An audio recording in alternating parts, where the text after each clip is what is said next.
Philippines' complex and often turbulent relationship with the United States, particularly regarding the South China Sea dispute, has long been a subject of intense scrutiny and debate. The recent incidents, including a clash with Chinese maritime forces that resulted in injuries to Filipino soldiers, have once again brought the Mutual Defense Treaty (MDT) between the two nations into sharp focus. In this video, we'll explore the historical, legal, and geopolitical dimensions of the MDT, examining whether the Philippines can genuinely rely on the United States for defense support amid escalating tensions in the South China Sea.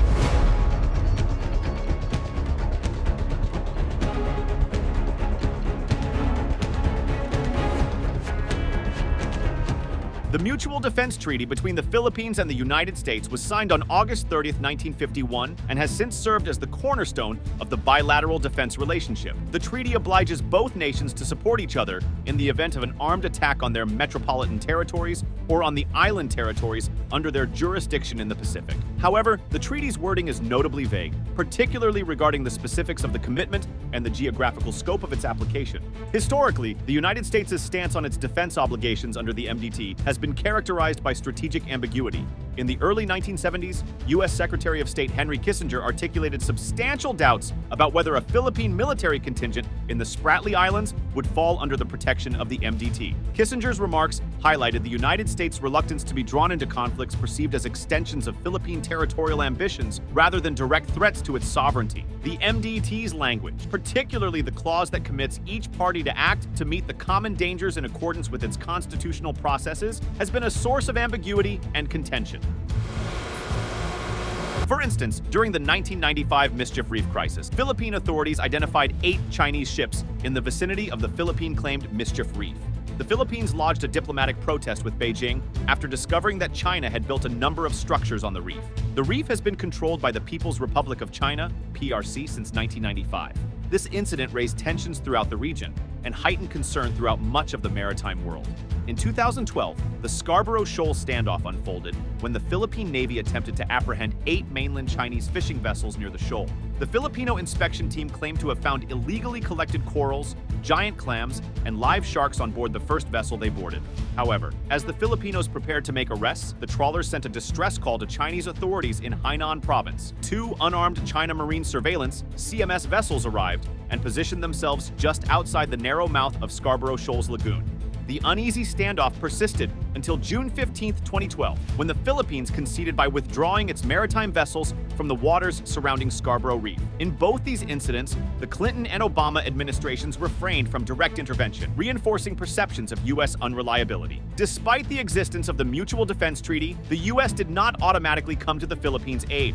Instead, the narrative of the U.S.-Philippines military relationship since 2012 has been one of counterbalancing China's growing assertiveness in the South China Sea. In 2014, the U.S. and Philippines signed the Enhanced Defense Cooperation Agreement. This pact, a response to China's island-building activities, allowed for a greater U.S. troop presence on Philippine bases. While Filipinos generally favored the U.S. alliance, some questioned the legality of EDCA and its potential to inflame tensions with China, which, unsurprisingly, viewed it with suspicion. When Rodrigo Duterte became president in 2016, he initially pursued a more conciliatory approach towards China, downplaying the South China Sea disputes. Duterte sought to improve relations with China, emphasizing economic cooperation and downplaying territorial disputes in the South China Sea. He met with Chinese President Xi Jinping and signed several agreements related to trade, infrastructure, and investment. Moreover, Duterte expressed skepticism toward the United States and distanced the Philippines from its traditional ally. He criticized U.S. policies and military presence in the region,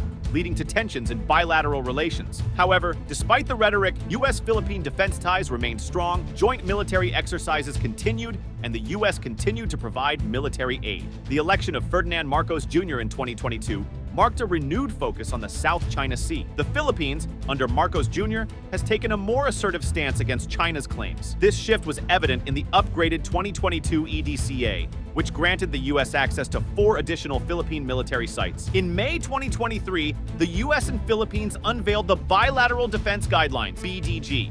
This comprehensive agreement further strengthened the alliance and directly addressed China's South China Sea actions. The BDG reaffirms that an attack on either nation's their vessels, aircraft, military personnel, and Coast Guard forces anywhere in the Pacific theater, including the South China Sea, would trigger a response under the existing Mutual Defense Treaty. This bolsters deterrence against Chinese aggression. The agreement prioritizes the modernization of Philippine defense systems, especially its navy, with a focus on interoperability with U.S. equipment. This collaboration aims to create a more robust combined force in the region. The BDG outlines plans for enhanced joint exercises, information sharing, and capacity building. This fosters a more coordinated response to emerging threats, including those in cyberspace. The agreement recognizes the importance of collaboration beyond traditional warfare. The U.S. and Philippines plan to work together on issues like piracy and terrorism. The BDG represents a significant step forward for the U.S.-Philippines alliance. By bolstering military capabilities, enhancing cooperation,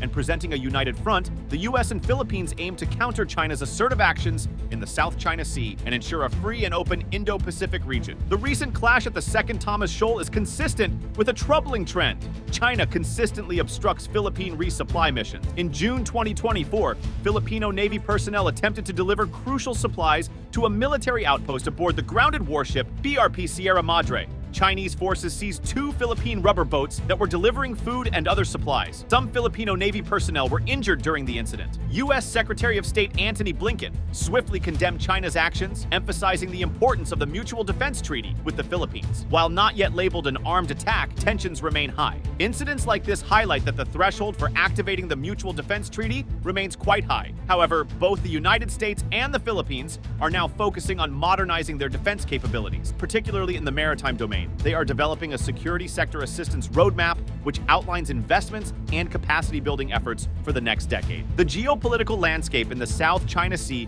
has long been a point of concern for the Philippines. As tensions between the United States and China persist, Filipinos closely monitor the implications for their nation's security and foreign policy. In June 2023, a staggering 81% of Filipinos expressed worry about the potential escalation of tensions between the U.S. and China.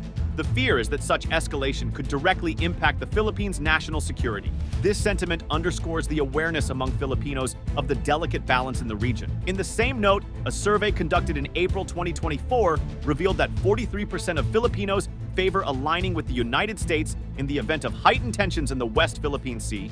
In stark contrast, only 3% suggested alignment with China. This preference for the U.S. reflects the enduring importance of the U.S.-Philippines relationship in safeguarding regional stability. However, it's worth noting that 40% believe the Philippines should maintain a neutral stance, while 15% remained unsure. This nuanced perspective acknowledges the need for a balanced approach to regional affairs. While security concerns drive the preference for the U.S., economic ties with China cannot be ignored. The Philippines relies on Chinese trade, investment, and tourism. Crafting foreign policy that maximizes economic gains while addressing security imperatives is essential. Washington's strategic interests in the Asia-Pacific region have driven its engagement with the Philippines and other regional allies. The United States seeks to counter China's growing influence and ensure the stability of critical sea lanes in the South China Sea. Moreover, the updated guidelines represent a significant shift in American policy in the South China Sea, moving from scrupulous non-involvement to a focus on deterrence against provocative Chinese actions in gray zone scenarios. This clarification addresses the ambiguity surrounding scenarios occurring in disputed waters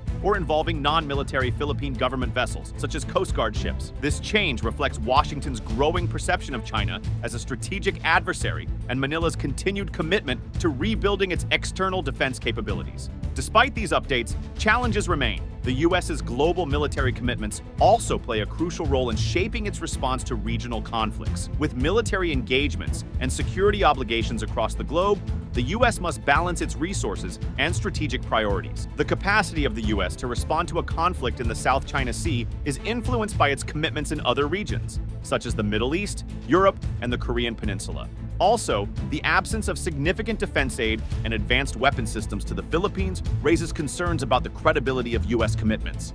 Comparing the U.S.-Philippines MDT with other U.S. defense treaties, such as those with Japan, South Korea, and NATO allies, can provide additional insights. These treaties often have clearer commitments and more defined mechanisms for cooperation. For instance, the U.S.-Japan Security Treaty explicitly states that both nations will act to meet common dangers, with a significant U.S. military presence in Japan serving as a deterrent against regional threats. The U.S.-South Korea Mutual Defense Treaty similarly involves substantial U.S. military forces stationed in South Korea, providing a clear commitment to defend against North Korean aggression. In contrast, the U.S.-Philippines MDT has historically involved less direct military presence and more reliance on strategic ambiguity. The recent upgrades to the EDCA and BDG represent efforts to bridge this gap, but the extent to which these measures will enhance the credibility of the U.S. commitment remains to be seen.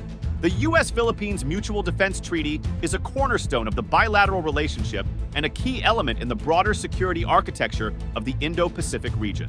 While there are historical and legal ambiguities, recent developments, such as the Enhanced Defense Cooperation Agreement and the Bilateral Defense Guidelines, represent significant steps towards strengthening the alliance. However, the evolving geopolitical landscape, the strategic interests of both nations, and the complex dynamics of regional and global politics will continue to shape the effectiveness and reliability of this treaty. The Philippines can rely on the U.S. to a certain extent, but the depth of that reliance will depend on ongoing efforts to modernize defense capabilities, enhance cooperation, and navigate the intricate balance of security and economic interest.